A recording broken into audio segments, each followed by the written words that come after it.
โอเคสบายดีเนาะมื้อนี้ค่อยจะมาแนะนำการล็อกเทลแล้วก็ล็อกทันมันนี่เนาะล็อกเทลคือเวลาเฮาเลื่อนข้อมูลเฮาหลายจังซี่เนาะเฮาเลื่อนจังซี่ได้เทลตัวหัวข้อตัวนี้มันค้างไว้เนาะเพื่อให้เฮาฮู้ว่ารายการแต่ละอันนี้มันแม่นอีหยังเนาะเพราะว่าหัวข้อมันจะอยู่ข้างเทิงจังซี่เนาะแล้วก็ส่วนตัวที่ล็อกทันก็คือเขาจะล็อกเวลาที่เขามีข้อมูลไลน์คือกันเนาะคือข้อมูลไลน์ไปทั้งนี้เนาะเวลาเขาล็อกตรงนี้ไว้เขาจะรู้ว่าคอมพิวเตอร์นี่มันเป็นจำนวนเท่าใดราคาเท่าใดบวกลบคูณหารอีกอย่างต่างๆจนฮอดสุดท้ายเป็นกำไรสุทธิอีกอย่างสี่แล้วเขาจึงรู้ว่ากำไรสุทธิของตัวนี้มันเป็นอย่างไรมันเป็นคอมพิวเตอร์เมื่อกี้เนาะแล้วเขาต้องมาลากอย่างสี่อีกมันจะยุ่งยากเนาะลากไปลากมา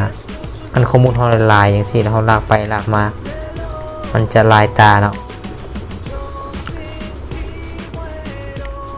โอเคเนาะเราจะมาแนะนำก็คือ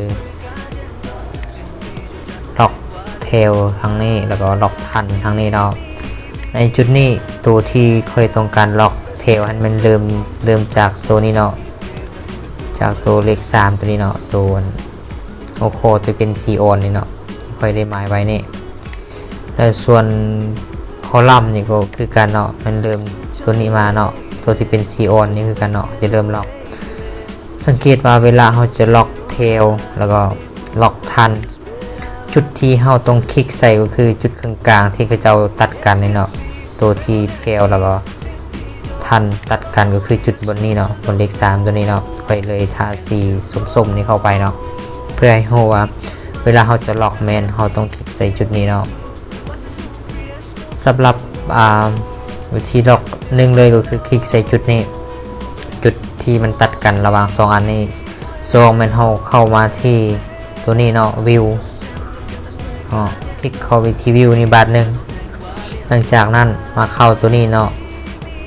ฟรีเพจนี่กันนี่แล้วโอเคเข้าไปตัวนี้ปุ๊บแล้วมากดตัวนี้อีกเนาะฟรีเพจตัวนี้โอเคสังเกตเบิ่งเนาะเวลาเขาเลื่อนขึ้นมันก็จะข้างส่วนตัวนี้ไว้แล้วเนาะ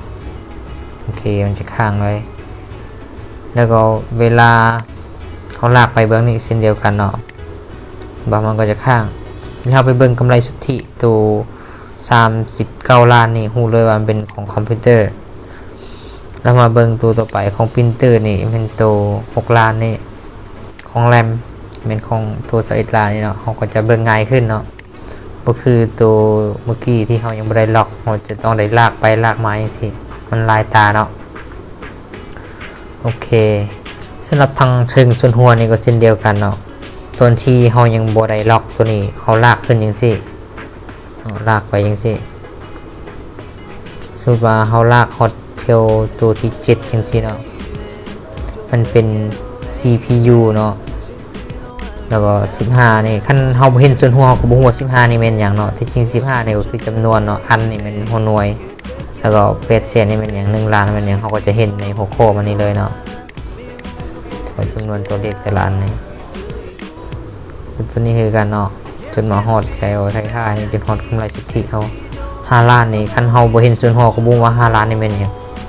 เฮาต้องได้มาเลื่อนขึ้นจังซี่เบิ่งเนาะแล้วมันคันข้อมูลเฮามีหลายๆเป็นหลายๆหน้าเพิ่นเฮาต้องได้ลากไปลากมามันจะสับสนเฮาเนาะโอเคนี่ก็แนะนำสำหรับใครที่มีข้อมูลหลายๆเนาะที่ต้องได้คิดไล่แล้วก็ต้องได้ใส่ลากไปลากมาแม่นต้องได้ใส่วิธีนี้เนาะล็อกเทลแล้วก็ล็อกคอลัมน์มันนี้ไว้เพื่อที่เราจะสะดวกสบายในการที่เลื่อนเบิ่งข้อมูลเราเนาะโอเคสำหรับคลิปนี้เนาะก็จะขอจบเพียงเท่านี้เนาะอย่าลืมกดติดตามช่อง YouTube โรงเรียน IT แล้วก็ Facebook โรงเรียน IT เนาะเพื่อบ่ให้พลาดคลิปใหม่ๆ